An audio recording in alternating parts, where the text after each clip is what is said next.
Hey everybody, it's me, Ezra, your favorite neighborhood photographer. So I wanted to do a little bit of a video today talking about when you have a photographer at your event. So you're putting on an event and you want to get a photographer there to document it. And with me, I end up shooting at a lot of burlesque shows, a lot of music events, a lot of raves and things like that. And big events where a lot of people are there. There's a lot of moving parts. There's a lot of people on the stage doing stuff. Lots of movement involved. Lots of different, unique, and challenging lighting situations. And usually I'm walking around, kind of free form, taking photos of all the interesting movements and actions and things happening on stage. And most events will last. Burlesque shows will last around an hour and a half, sometimes 2 hours, and different events will last up to 3 to 4 hours. Raves can be 4 to 5 hours, sometimes depending on when they open and when the last call is, and everybody gets kicked out at 3 in the morning. So I've done them all, and I've been there and I've shot in a lot of different low light and automated lighting situations, and places with really good light and places with really bad light. There's one place I particularly have ended up shooting at quite a bit that has these very harsh pink lights that burn out all the details and highlights of the photos. So it's very challenging, and I have to bring my own lights, which you're kind of seeing off screen here, that add like more of a golden light to the situation, and that helps with clarity and definition. So in this situation, let's say yes, you have hired a photographer to do your event. So what are you looking for with this photographer? You have a guy there, or a guy or girl there shooting photos, and they get there and they set up early before the event starts. And with me, I'd like to unpack my process a little bit just so people can kind of like know what it is that I'm guessing that you're looking for if you don't tell me. I do love instructions. I love when people are like, we have guests from out of town that are performing, and we want you to get some candid shots. We want you to get some shots from the back, from the front. Some, they have a routine that they're doing. I like to talk to people and find out what they really want with the photographs that I'm taking.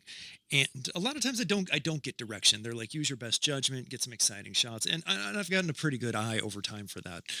You kind of learn what performers are going to be doing, and when to capture neat facial expressions and different movements, and what's not going to work. There's times where there's very dark spots in venues, or when an angle of somebody might not be the best angle you could take a photo of.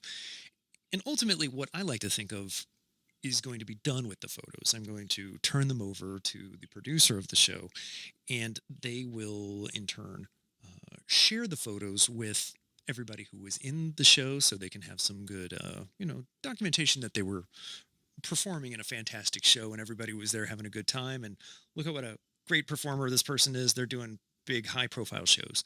And secondarily, I'm imagining that they use these photos for future promotion, that they're going to put together some reels and maybe some galleries, carousels on Instagram and such, and promote their next show, especially if it's like a recurring show. A lot of burlesque shows have like a monthly ensemblage where they have different guest performers and maybe a few core members that come back and do some things. And I like to think that if you are getting these photos from a reoccurring show, that you are sharing them on social media and kind of helping build up the hype of the show. Sometimes I've noticed that it doesn't always happen. I will turn over several hundred photos, sometimes upwards of like 4 to 500 photos, edited out of big batches of like sometimes 2,000. And then, these producers end up getting about, 500 photos, which is ample material to come up with some fantastic promotion for future events. And what I like to see immediately after the show, like as soon as, like maybe the next day or that Monday or something like that, they're making posts about it. All the performers are picking out their favorite photos of them performing, and they're posting it on Instagram, Facebook, and all the other different platforms that they go on. And it just kind of excites people. It's like, hey, here's what you missed. FOMO is real, that kind of stuff. And I like to see that. I like to see when people are hyping up their own events. Additionally, when the next event is coming up, there's a certain time span that people have to where their attention span will engage them with going to the show. A lot of times people won't buy tickets for a show up until like the week of, or sometimes even the day before. And there's a very strategic placement where you have to get onto social media and post up some really interesting content to entice people, to like get them excited about going to whatever it is that you're doing. So, and you could do that with photos. You know, you could definitely make posts. You can get on Canva or Photoshop, or if you are not great at anything and you want to be the laziest, you can get on AI and make a stupid AI thing. I don't recommend that, by the way. Tisk tisk tisk. Don't do that. You will get made fun of. But you can take some fantastic photos. You can put some graphics on them, and you could just start making interesting banners and flyers and stuff like that, and putting them up on social media and telling people, "Hey, my event, the big burlesque show, is happening this weekend at club blah blah blah." So, and then when you start doing that, and you get everybody involved in that show, it's like, let's say you have with the burlesque show particularly. And I'm using this as an example because burlesque shows, if you study how they are usually produced, it's a lot of complex moving parts. You have a lot of dancers and performers and people that are assisting. From different areas that may or may not be recurring cast members. But so it's a very complex and dynamic scheme of people. And what you can do is you can make something that everybody can share. You can make like a big main poster or a bunch of pictures that have been kind of collaged together and be like, hey, share this on your social media at least 3 or 4 times in the next 5 days, and try to share it into different groups on Facebook, put them on Instagram, use these hashtags, really kind of get people interested in what's happening. And then, especially if you have out of town performers. So, out of town performers are really interesting. Sometimes, out of town performers, usually by nature, have something about them. They're really good. They're traveling around to different shows, and they're good enough to go to a town where they don't have a local fan base, where people in the area might not know who they are. They've never heard that name, but they see them, they know that they're a great performer, and no matter what, they're going to get a really good show out of them. But the thing is, sometimes namesake isn't enough. You can't just put, oh, this is Barbara Chantruse from, Kentucky, and she's a fantastic dancer. People don't know who that is, but they might know who a local performer is who is in a show 4 or 5 times a month, all around town at different venues. So sometimes namesake does go a certain way. So, reputation is everything. I don't know. That's partially my opinion. So on that note, you sending advertising materials to out of town performers and local performers, and giving kind of everybody an even playing field with material to share it on social media is really important, especially right up before a gig. If you're talking about maybe like a week before, that's usually the golden time right there, like about a week before. So maybe 8 to 9 days, but sometimes people, you know, might not know what their money's doing or if they're going to be available on the weekend. Things come up, things happen. But, if you hit them at the sweet spot and then they get excited about it, they see some people they know, they see a bunch of performers they know, and they know it's going to be a wild good time because they're seeing pictures from the last one of everybody screaming and throwing their hands in the air and throwing $1 bills up and just losing their minds. They know they're not going to be going out and wasting their time at a boring show that nobody's there and the performers are slipping and falling and performing to some song that everybody does. It's like, so, but you're going to a unique, exciting, kind of engaging event. And that's the thing. Engagement is I can't understate it enough. It's really important to have something that is engaging. And with burlesque is very engaging. People are screaming and hooting and hollering and involving themselves, and there's a lot of artistry to it. There's sometimes there's some storytelling involved in the performance, and the MCs are charismatic and using comedy and just really hyping up the event while you're there. And there's several shows I've left with my voice hoarse from screaming all night. It's a fantastic experience. But the thing is, getting people in the door, getting people to go to that event that might not have been to another burlesque show. When you engage a new audience somebody who's a new person who has never been to one of your shows, people that don't know the people that you know, a true third party. That is true reach of engagement. So, how are you going to do that? Well, good photographs of your last event are one of the ways you can do that. There's a lot of different ways. Like, honestly, storytelling is the larger umbrella of how that works. But good photos I've seen over time are one of the main easier ways to do it. Especially if you hire a good photographer who is getting fantastic, fun action shots, showing everybody having a great time, all the things I mentioned previously. You can use that as a tool for true reach engagement. So whenever you do get the photos, make sure they're high quality. Make sure you get them in a timely manner. Waiting a month for photos, that's unacceptable.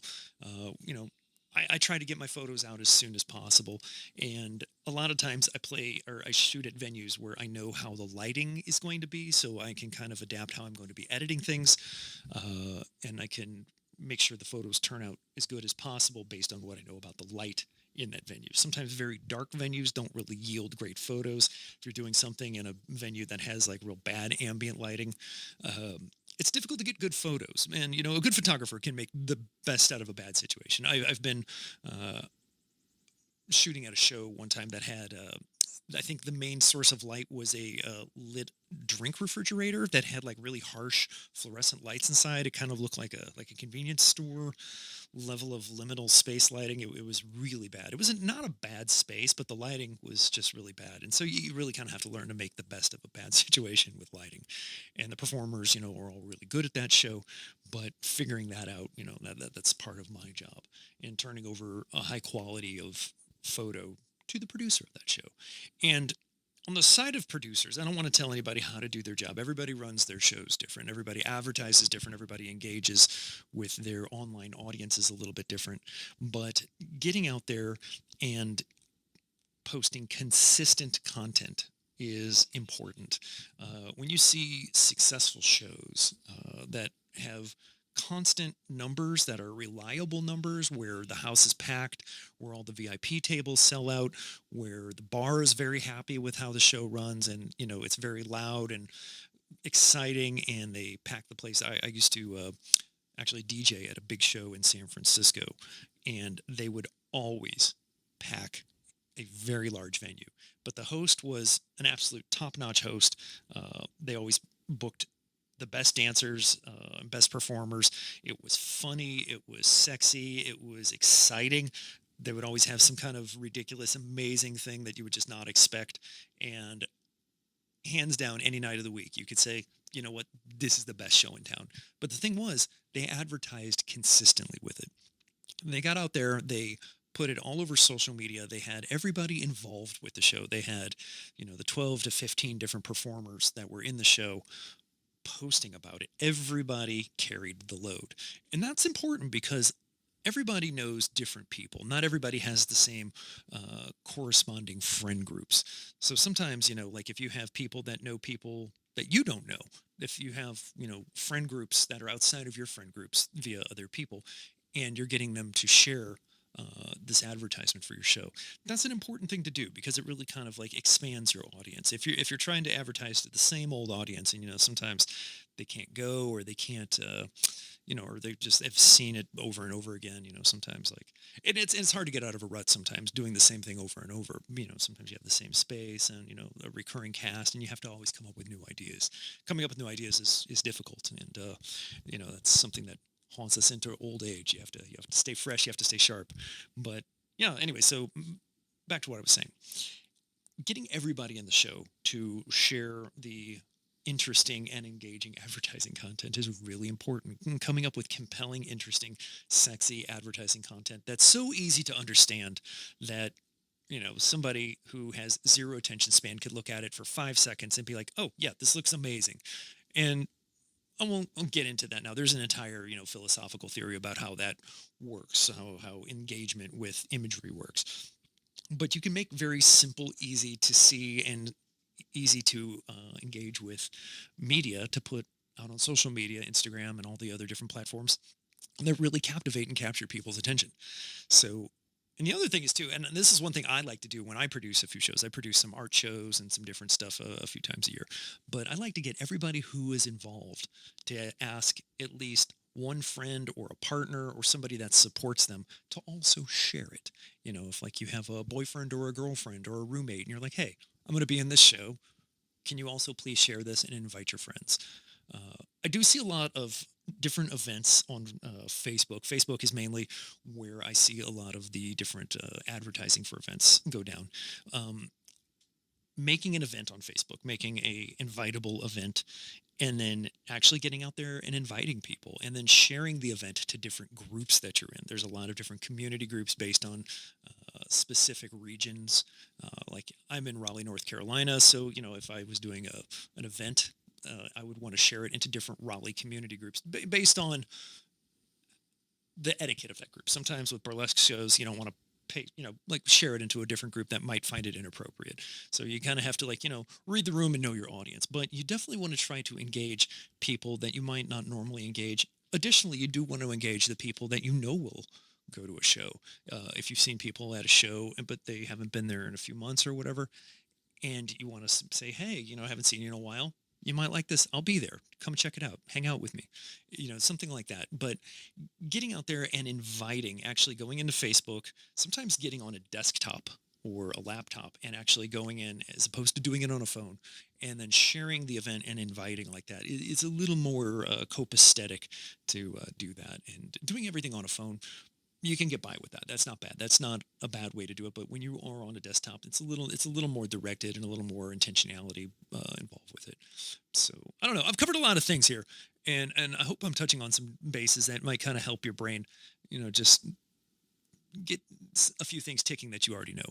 But that's a big part of getting people to a show. It's engagement, it's knowing your audience, it's engaging them with compelling media, with good photography, with stuff that is eye catching and shows it being a fun, interesting time. And so if you get pictures from me or from a different photographer or from people even with their cell phones out, be like, hey, I saw you taking a whole bunch of pictures at the show. Can you send those to me? I would love to uh, put out a big, like splash of pictures, and on Facebook advertising my next show. There's a lot of different things you could do, but getting out there and engaging your audience on Facebook and letting people know that you exist, that's one of the best things you can do to really kind of, I don't know, advertise your events.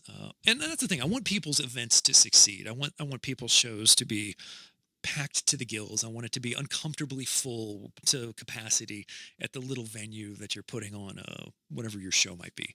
And with burlesque shows, I know there's a lot of people that have a lot of like income that comes from these shows. So when you support local shows, you are supporting the livelihood and day to day needs of different performers that might not work traditional 9 to 5 jobs.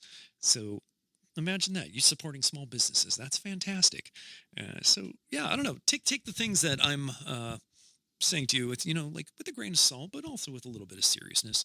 I think if we all pitch in, if everybody involved in the production of a show pitches in, we can do the maximum amount of effort to make things fantastic. And there is a major difference between spending a lot of money and spending a lot of effort. Sometimes effort doesn't cost anything monetarily, but it has a lot of impact. It has a lot of reach and it touches people. When people see that you're passionate about something, that you're excited about something, maybe something in them can, kind of resonate and say, oh, I might be excited about that too. And that's kind of when you get to share a moment about a show or, about art or performance or, just empathy in general with somebody. So I don't know. But those are my thoughts. And yeah, if you have an event and it's a reoccurring event, hire a good photographer. Get somebody in there that has a camera that doesn't even have to be a fantastic, expensive camera. It could be just anybody with a camera who's just interested and passionate about taking good pictures and capturing the moments of your event. You want those moments in time captured. You have some amazing performers in your show. You're amazing. You're up there being funny, being charismatic, being your best, most amazing self in front of a crowd of people. There's nothing like that. The energy can be electric, and you're part of it. You're making that. You're making culture. That's a very unique and special thing that you're doing, and you want to do it right. You want to enshrine your legacy through culture and fantastic experiences. People will look back and be like, Yeah, they were fantastic. You know, the other thing is pay your performers. Uh, Make sure everybody gets paid because that is their livelihood. That is how they thrive. That is how they continue to do what they're doing. And be fair. If you have people paying to go to a venue, um, to come into a show, make sure everybody's getting their due diligence. Because they're working hard to make that show happen for you, and making the show happen for everybody there. Okay, well, those are my thoughts on that situation, and later I do want to make a few more videos about talking about different concepts for art and just different photographic philosophies that can make imagery a little more engaging and a little more enticing to people that have short attention spans. So if you think about that too, short attention spans are the attention span that you have to engage, because in the days of digital media, people are doom scrolling super fast, and if you don't catch them in 3 seconds, you lost them. Okay, I know this video ran long, and I do appreciate it. I love you, and we'll see you around. Okay, bye.